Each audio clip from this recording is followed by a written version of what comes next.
Welcome back. અમદાવાદમાં દિલ્હી દરવાજાનો કેટલોક ભાગ ધરાશાયી થઈ ગયો। 7 દરવાજા પૈકી એક તરફનો દરવાજો ધરાશાયી થઈ ગયો।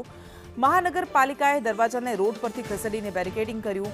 2008માં આ જ પ્રકારે આ દરવાજો તૂટી ગયો હતો। લાકડાનો આ દરવાજો સ્થાનિક દ્વારા કહેવામાં આવ્યું છે કે કોઈ જાળવણી કરવામાં નથી આવતી, કોઈ ધ્યાન આપવામાં નથી આવતું। ચોમાસામાં દરવાજાના ઉપરના ભાગે પાણી ભરાઈ જાય છે। 3 થી 4 દિવસ સુધી અહીં પાણી ટપક્યા કરે છે। 15મી સદીની આ ઇમારત છે, પરંતુ તેની જાળવણીની જરૂર છે। જાળવણી કરવામાં આવતી નથી, કોઈ ધ્યાન આપવામાં નથી આવતું। રાત્રિના સમયે આ ઘટના બની હતી, જેના કારણે સદનસીબે કોઈ જાનહાનિ નથી થઈ, પરંતુ આ એ ઐતિહાસિક વારસો છે કે જેના પ્રત્યે ધ્યાન આપવાની જરૂર છે, પરંતુ બેદરકારી દાખવવામાં આવે છે તંત્ર તરફથી। મજાની વાત છે, એક ગેટ પડ્યો, હવે આગળ કામગીરી શું, ફરીથી એક ગેટ ત્યાં ઊભો કરાશે કે શું કરાશે? હેરિટેજ ખાતાના અધિકારીઓ સાથે વાતચીત કરી એએસઆઈ ગુજરાત, એએસઆઈ ઇન્ડિયા એના જે અધિકારી છે એની સાથે સંકલન કરી અને એની રેસ્ટોરેશનની કામગીરી કરવામાં આવશે। અમદાવાદ શહેરમાં અનેક ઐતિહાસિક ધરોહર આવેલી છે અને તેના માટે થઈને જ વર્લ્ડ હેરિટેજ સિટીમાં અમદાવાદને સ્થાન મળ્યું છે, પરંતુ તેની જાળવણી માટે ના તો સેન્ટ્રલ, ના તો સ્ટેટ કે ના તો કોર્પોરેશનના જે મોન્યુમેન્ટ વિભાગ છે તેની જાળવણી માટે થઈને તસ્દી લેવાનો સમય નથી અને તેના કારણે જ આ પ્રકારની સ્થિતિ સર્જાઈ છે।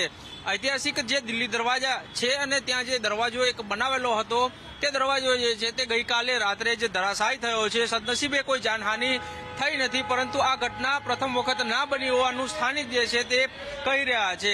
અહીંના સ્થાનિક છે તેની સાથે વાત કરીશું। કાકા, શું કહેશો, કેટલામી વખત આ દરવાજો પડ્યો અને કઈ સ્થિતિમાં અત્યારે આ દિલ્હી દરવાજા કન્સ્ટ્રક્શન ઉભેલું છે? કાલે 8, 8:30 વાગે દરવાજો પડી ગયો। એ પછી કોર્પોરેશનના મેમ્બરો આવી અને ગાડી લઈને સાઈડમાં દરવાજો મૂકી દીધો। એ પહેલા 2008ની અંદર બી આ દરવાજો પડી ગયો હતો। એ લોકોએ ખાલી સપોર્ટિંગ કરી અને કંઈક રિપેરિંગ કામ એવું કર્યું નહોતું અને જતા રહ્યા। એ પછી આજે ઘટના બની, પણ એનાથી ડેન્જરસ વસ્તુ એ છે કે આજે આ ખાલી લાકડાનો દરવાજો પડી ગયો છે, કાલે આખો દરવાજો પડી જશે, કારણ કે પાણીનો ઉપર છત ઉપર કોઈ નિકાલ નથી અને આ વરસાદ બંધ થયા પછી બી 3 થી 4 દિવસ 5 દિવસ સુધી પાણી ટપ પડ્યા કરે છે અને કોર્પોરેશન કે મેનેજમેન્ટ જે બી સંસ્થા હોય એ કોઈ દિવસ સંભાળ માટે આવતી નથી। આ ઐતિહાસિક ઇમારત જળવાવી જોઈએ તે જરૂરી છે। ભૂતકાળમાં પણ આ પ્રકારનો બનાવ છે તે બની ચૂક્યો છે। 1990માં આ દરવાજાનું રિપેરિંગ કામ થયું હતું, ત્યારબાદ આ દરવાજાની સાર સંભાળ લેવામાં નથી આવી જે ઐતિહાસિક ધરોહર અમદાવાદમાં આવેલી છે અને તેના કારણે હેરિટેજ સિટીનો દરજ્જો મળ્યો છે, પરંતુ જો આ જ પ્રકારે બેદરકારી દાખવવામાં આવશે તો એક સમય એવો આવશે કે અમદાવાદનો આ દરજ્જો જે છે તે પણ છીનવાઈ શકે છે। કેમેરામેન ચેતન પરમાર સાથે કશ્યપ જોશી, સંદેશ ન્યૂઝ, અમદાવાદ।